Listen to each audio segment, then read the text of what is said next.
किसी का भी संग स्वीकार ना करें। ये बहुत खास बात साधना में है। अपना जीवन में प्रभु और गुरुदेव के सिवा कोई संगी नहीं होना चाहिए। ये देखो, अगर महापुरुषों के वचनों को स्वीकार न किया जाएगा तो फंसने में देर नहीं लगती, मिनट नहीं लगती फंसने में। मिनट कहने में देर लगती, फंसने में देर नहीं लगती। इस भोगों का राग, संपत्ति का राग, पद का राग, ये सब संग के अंतर्गत आता है। संग का मतलब किसी व्यक्ति से ही नहीं है, व्यक्ति, वस्तु, स्थान सबसे है। ज्ञान का वर्णन कर लेना और स्थिति में रहना बहुत कठिन बात है, बहुत कठिन बात है, बहुत कठिन बात। पूज्यपाद सिवड़िया बाबा जी महाराज जब गंगा किनारे भ्रमण करते थे तो कानपुर के आगे एक स्थान पर योग वासिष्ठ का प्रवचन एक कर रहे थे। ऐसा आत्मज्ञान का वर्णन कर रहे थे, बाबा को पूरा लगा कि ये बोधवान पुरुष है। 3 दिन तक प्रवचन नीचे बैठ के सुना, फिर पीछे गए और एकांत में उनसे मिले और कहा, मैं केवल एक शब्द पूछना चाहता हूं, आपको आत्मबोध है? तो उनका, आप हमारे आश्रम गुरु हैं। सन्यासी गृहस्थ का आश्रम गुरु होता है, आपसे मिथ्या भाषण महापाप होगा, इसलिए प्रभु मैं वाक्पटु हूं, विद्वान हूं, शास्त्रों का सम्यक ज्ञान है, लेकिन तत्वबोध नहीं है। उनका बस मुझे इतना ही। बाबा ने अपने अनुभूति में, शास्त्र का ज्ञान होना एक अलग विषय है और तत्व बोध होना एक अलग विषय है। यहां परम अवधूत दत्तात्रेय भगवान कह रहे, यदि तुम्हें तत्व बोध प्राप्त करना, भगवत प्राप्ति करनी है, देखो, अगर आप सोचो कि मैं प्रेम मार्ग का हूं, मुझे तत्वबोध से क्या मतलब है, तो सर्वान वस्तुतया निरीक्ष, ये तत्वबोध ही ध्यान रखना। ये क्रूरा अपि पापिनो न च सताम संभाष्य दृश्या से सर्वान वस्तुतया निरीक्ष, परम स्वाराध्य बुद्धिर्मम, सब में, पापी में, पुण्यात्मा में, सब में एक मेरे आराध्य देव, ये तत्वबोध ही है। बोले त्यक्त संगो, त्यक्त संगो,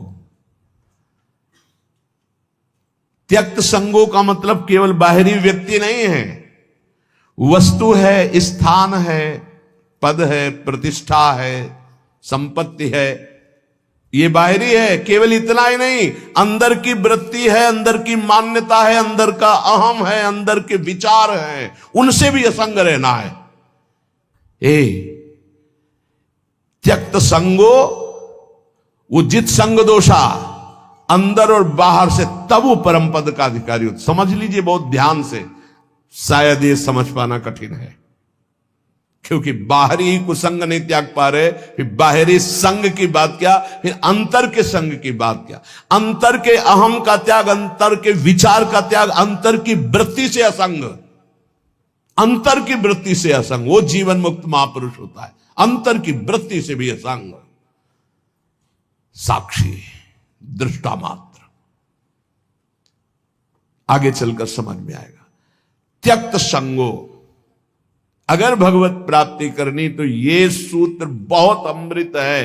किसी भी दृश्य, किसी भी व्यक्ति, किसी भी वस्तु, किसी भी पाद, किसी भी वृत्ति, किसी भी विचार, किसी, कहीं भी नहीं, हर समय साक्षी, निर्लेप, असंग, तब वो परम पद का अधिकारी। वही प्रिया जो मुस्कुरा के दे देती है, इसलिए अलवेली सरकार है। जित क्रोधो, पहले त्यक्त संगो, फिर जित क्रोधो, किसी भी परिस्थिति में क्रोध ना आने पावे। कभी कभी हम अपने दोषों को गुण मान करके प्रकाशित करते हैं कि ये कोई क्रोध नहीं है। अगर गलती को गलती नहीं मानोगे तो अक्रोध स्थिति को कभी प्राप्त नहीं होगे। क्रोध तब आता है जब हमारी कामना के विरुद्ध कोई चेष्टा होती है, पक्का, और क्रोध की सत्ता ही नहीं, हमारी चाहत ही ना हो। भगवान बोलो, अरे बोल दिए, भगवान कह रहे ऐसे चलो, ऐसे चलो, वो हम बता दिए, अब ना चलो, आपकी मर्जी। क्रोध नहीं आना चाहिए। भारी से भारी विपरीत परिस्थिति में भी क्रोध नहीं आना चाहिए। ये कब होगा? जब सामने हम प्रभु देखते हैं। हमें तभी क्रोध आता है जब हमारी चाहत के विपरीत क्रिया होती है और हमारे चिंतन के विपरीत चिंतन होता है। आ गया क्रोध, आ गया क्रोध, शुरुआत हो गई। अब अभद्र शब्द, दुरुक्ति, दुरुक्ति माने गाली, ये पहचान है कि क्रोध देवता पधार चुके हैं। और वो सीधे तप, पवित्रता, भजन, इसको चाटते हैं, वो इसको भस्म करते हैं, इसको लेते हैं क्रोध देवता। तुम्हारे तप को, तुम्हारी पवित्रता को, अंतःकरण की तुम्हारे साधन को चाट जाएंगे, कुछ अनुभव नहीं होगा। जब हमारा ये चिंतन गिरा कि सामने प्रभु नहीं, हमारी बात नहीं मानता, विपरीतता है, वही क्रोध आ जाएगा। अन्यथा आने का कोई भी रास्ता नहीं क्रोध के। जित क्रोध, यहां कह रहे जित क्रोध हो, भगवान अवधूत दत्तात्रेय जी, अगर उपासक को परम पद पे आरूढ़ होना है, दिव्य साधना संपन्न बनना है, तो क्रोध पर विजय प्राप्त, कभी गुस्सा नहीं आना चाहिए। वो कब होगा? हम व्यक्ति देखते हैं तब गुस्सा आता है। हम भगवत भाव करेंगे तो जलेगा हृदय पर, हम गुस्सा नहीं कर पाएंगे। हम चाहत करते हैं तब गुस्सा आता है। अगर हम चाहत को भगवान की इच्छा में छोड़ देते हैं तो गुस्सा नहीं आएगा। जोई जोई प्यारो करे, सोई मोई भावे। लगवा हारो, थोड़ा आहार करे। बिहारी देव जी पीछे जब वाणी में आया था कि भूख से जो ज्यादा पेट भरता है उसका भजन तो हो ही नहीं सकता। पक्का या अनुभव की बातें हैं। भूख से कम भोजन करने पर हमारी जो जीवनी शक्ति है कुछ पचाने में लगती है और कुछ से हम भजन कर लेते हैं। अगर भूखे हैं हम तो हमारा चिंतन बार बार खिंचता है भूख की तरफ। इसलिए लघवा हारो, थोड़ा आहार डाल लिया जाए। और ये अभ्यास से होता है। एक एक कवल केवल आप कम कर लीजिए तो बहुत थोड़े आहार में आपकी दिनचर्या बहुत स्फूर्ति वाली हो जाएगी। आप ये भ्रम छोड़ दें कि हम जितना अधिक आहार करेंगे उतने अधिक शक्तिशाली बनेंगे, ऐसा नहीं है। विचार आपके, संकल्प आपका, ये आपकी सामर्थ्य होती है।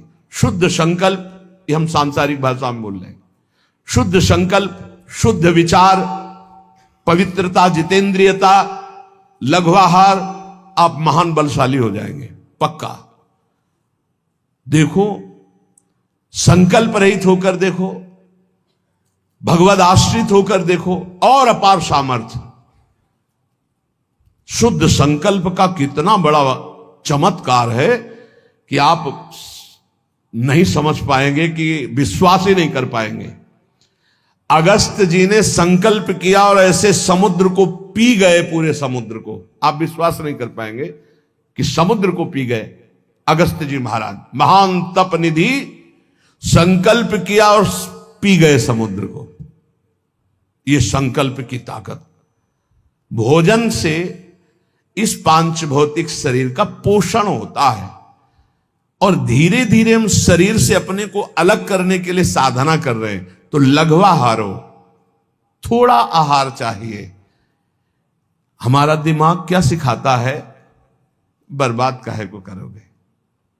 अब कितना रह गया? 2 लड्डू रह गए हैं, 1 कटोरी खीर है। वैसे तो नहीं है, पर बर्बाद नहीं होना चाहिए। अन्न है, ये बर्बाद, श्वास बर्बाद हो जानी चाहिए। अरे दूसरा कोई खा लेगा, कोई और जीव पा लेगा। आप थोड़ा भजन के लिए जगह बनाए रखो। अगर आपने परुषा लिया है तो किसी और जीव को पवा देना। सब अपने गुरु भाई ही हैं, हम एक ही प्रभु के बच्चा हैं। पोशाकें अलग अलग हैं। अरे किसी के स्वान की पोशाक है, किसी के सूकर की पोशाक है, किसी की कृमि की, लेकिन हम हैं सब एक ही भाई, परमात्मा अंश हैं, हम सब एक ही हैं। अंश वही है, पोशाकें अलग अलग हैं, वो पालेंगे। हम भजन के लिए उतना ही पुरुष हुआ, उतना ही पावे जिससे भजन। ये आप बैठा लीजिए, खाते खाते मर जाओगे लेकिन खाने की आदत नहीं खत्म होगी। इसको संयम में लाओ। पहला कहा है त्यक्त संगो, दूसरा कहा है जित क्रोधो, तीसरा कहा है लघवा हारो। यदि भगवत प्राप्ति करनी है, दिव्यता लानी है, भजन का चमत्कार अंदर प्रकट करना है कि काम क्रोध लोभ मोह मद मत्सर ये सब भस्म हो रहे हैं, तो लघवा हारो। आहार पाने के बाद फिर ऐसे तुरंत बैठ सकते हो, ऐसा आहार पाइए। कि अगर आपको तुरंत बैठना पड़े तो आपको वजन न लगे कि पेट में वजन है। ये जितना आप चिकने पदार्थ, जितने आप स्वादिष्ट पदार्थ समझ रहे हैं, ये स्वाद नहीं है। वास्तविक स्वाद तो राधा नाम सुधा रसम रसी, तुम रोम रोम आपका झंकृत हो जाएगा जिस दिन राधा नाम। बोले हमें तो स्वाद नहीं मिलता, तो जिसका पित्त बढ़ जाता मिश्री कड़वी लगती है, अगर अनुपान से दवा रूप में वही लिया जाए तो जब पित्त नष्ट होगा तो मिश्री मीठी लगने लगे। तो राधा नाम सुधा अमृत है, ये अमृत रस है। आचार्यों ने, महापुरुषों ने, स्वयं हरि ने इसका पान किया है, वही आपको मिल रहा है। आपकी जबान खराब हो चुकी भोगों में, थोड़ा भोजन कीजिए, बड़ा पावर मिलता है। आप उपवास के दिन देखना भजन में बहुत मन लगेगा थोड़ा पाने पर। तो वैसे ही आप रोज उपवास कर सकते हो। 1 रोटी पाओ, 2 रोटी पाओ, थोड़ी दाल ले ली, थोड़ी सब्जी ले ली, जितने से ऐसे थोड़ा लगा बस। इतना दिमाग विचित्र है कि हर बार फंसाता है यही कि बर्बाद नहीं होना चाहिए, ये जाना चाहिए, अंदर जाना चाहिए। बस जहां यहां से गया तो बस फिर उसके पचाने में पूरा दिमाग लगा, भजन में तो लगा नहीं। इसलिए प्रार्थना है इस आसक्ति से बचो, भोजन की आसक्ति से।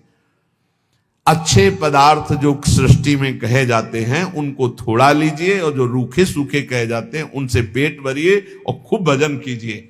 आगे कह रहे जितेंद्रिय, अपने आप जितेंद्रिय हो जाएंगे। शरीर एक रथ है, बुद्धि इस रथ को चलाने वाला सारथी है, बैठने वाला जीवात्मा है, मन लगाम है, इंद्रियां घोड़े हैं, विचरने की जगह विषय भोग है। ये घोड़े विषय भोग का चारा चरने के लिए जाएंगे। अगर मन रूपी लगाम को बुद्धि रूपी सारथी ने ठीक से खींचा नहीं तो ये खंडक में गिरा देंगे। और गिरे हुए बहुत फंसे हैं, और जीव इतना भोला बन चुका है कि गड्ढे में गिरा है फिर भी वो आनंदित है, वो उसी को सुख समझ रहा है, दुख को ही सुख समझकर। यही तो भगवान की विचित्र माया है। जिसे तुम सुख समझते हो वो सुख की छाया है, समझ पड़ती नहीं ये गिरधर की माया है। भयानक दुख के अंतर में वो डूबा हुआ भयानक परिणामों को प्राप्त होगा, लेकिन उसमें सुख का अनुभव कर रहा है। त्यक्त संगो जित क्रोधो लघ्वाहारो, तो अपने आप जितेंद्रिया हो जाएंगे। देख लेना, घृणा हो जाएगी यार, घृणा। कौन सा ऐसा सुख है जो घृणा के योग्य ना हो? लौकिक बढ़िया से बढ़िया पदार्थ खाओ, तत्काल हम उसे वापस उलटते हैं, देखने लायक नहीं रह जाएगा। चिकनी चमड़ी केवल देखकर फंस रहे हैं, कुछ नहीं, पूरा जीवन बर्बाद हो जाता है। धर्म के लिए तो सेवन करने के लिए ठीक है, बकाया भगवत प्राप्ति के लिए जितेंद्रिय चलो, ठीक से चलो। पिधाय बुद्ध्या द्वाराणि मनो ध्याने निवेशयेत्, शून्ये स्वेवावकाके गुहासु च वनेषु च, नित्य युक्ता सदा योगी ध्यानम सम्यक उपक्रमेत। श्री दत्तात्रेय जी महाराज कह रहे हैं, बुद्धि को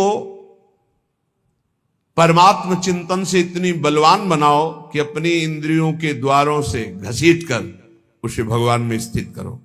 हर इंद्रिय द्वार बंद, अंतर्मुख इंद्रियों को करके परमात्म चिंतन में लग। शून्य स्वेवावकाशेषु, कहां हमारी स्थिति थी? विचार करके देखो। सब विषय जितने हैं वो हमको रौंद रहे थे, ना चरणों में प्रीति थी, ना उस कोटि की भजन की वृत्ति थी। ये तो सिर्फ आचार्य कृपा से। अब हे लाडली, आपकी शरण में आ गए। अब मेरी आयु, मेरी प्रत्येक श्वास केवल आपके स्मरण में व्यतीत हो। समस्त शास्त्र, समस्त महापुरुषों की वाणी और बड़े बड़े संतों की दिनचर्या जीवनी, उनसे संभाषण और स्वयं के हृदय का अनुभव, साधना का सबसे बड़ा सूक्ष्म स्वरूप है प्रतिक्षण अपने आराध्य देव का मधुर मधुर स्मरण। ये सबसे बड़ा साधन है और इसी से भगवत प्राप्ति होती है, केवल इसी से भगवत प्राप्ति होती है। और सब साधन है उनका फल है स्मृति, और ये मधुर मधुर स्मृति ही भगवत प्राप्ति कराती है। अनन्य चेता सततम यो माम स्मृति नित्यसा तस्याहम सुलभा पार्थ। भगवान कह रहे मैं उसके लिए सुलभ हो जाता हूं जो नित्य निरंतर मेरे में आसक्त चित्त होकर मेरा स्मरण करता है। अनन्य चेता सततम यो माम स्मरति नित्यसा, इससे बड़ा कोई साधन नहीं है, और ये सबसे कठिन है। चाहे निराकार उपासक हो चाहे साकार उपासक हो, बिना स्मृति के वो अपने लक्ष्य की प्राप्ति नहीं कर सकता।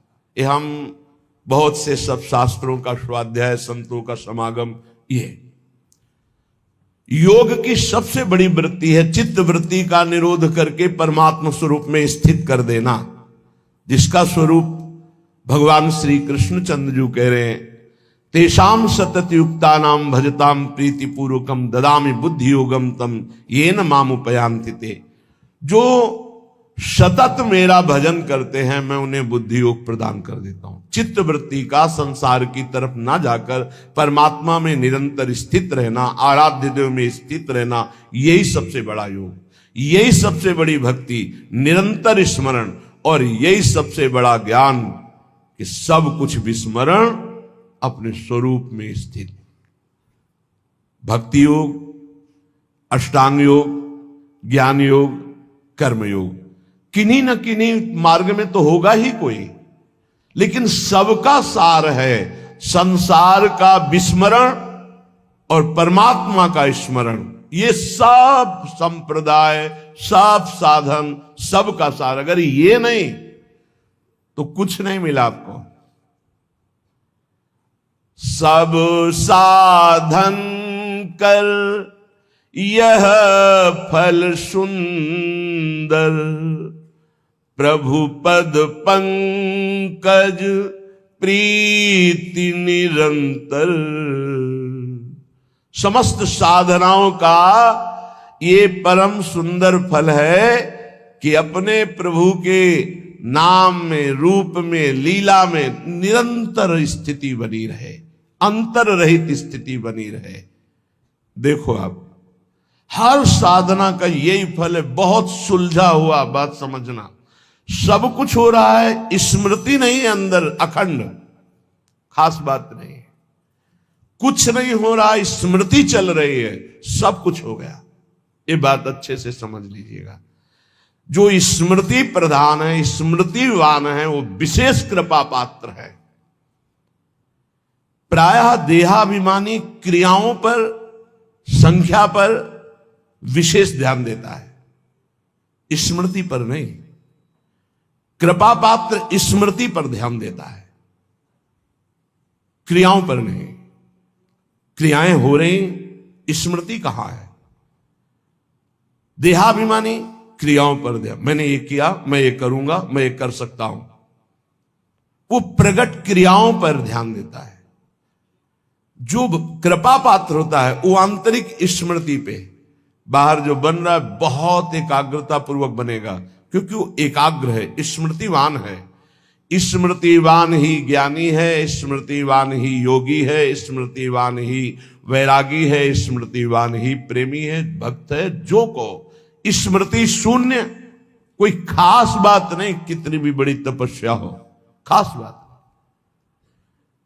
ज्ञानी आत्मरति, भक्त इष्टरति, योगी स्वरूप में स्थित समाधिस्थ, उठते बैठते चलते फिरते।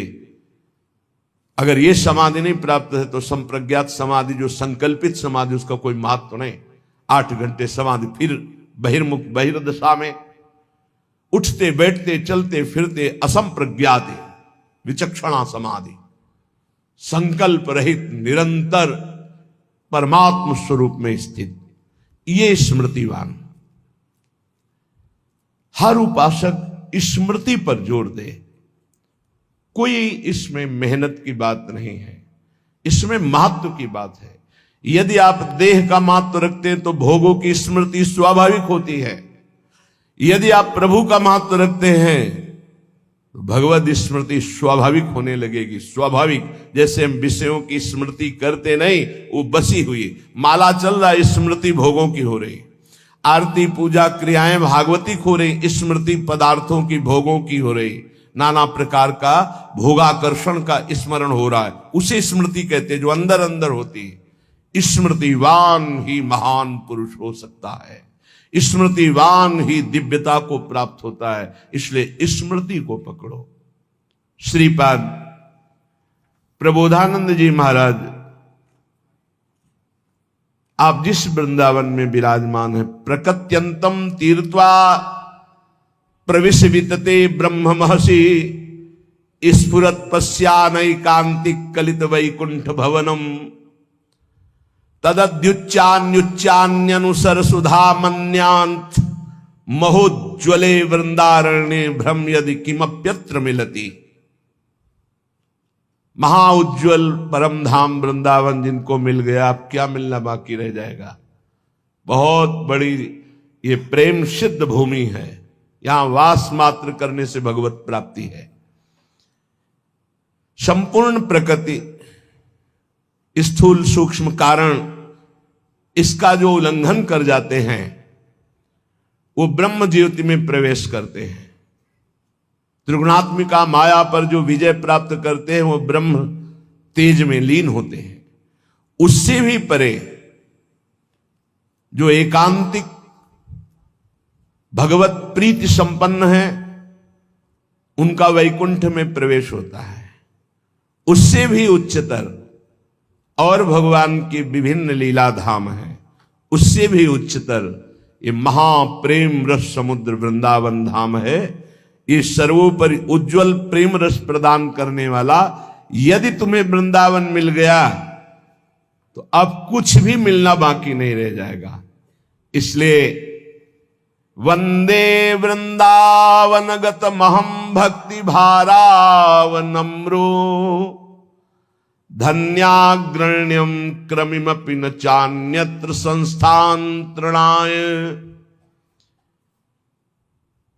मैं वृंदावन की कृपा से वृंदावन की महिमा को जितना जान रहा हूं, श्रीपाद कह रहे हैं यहां के किसी भी जीव का अपमान मत करना। आप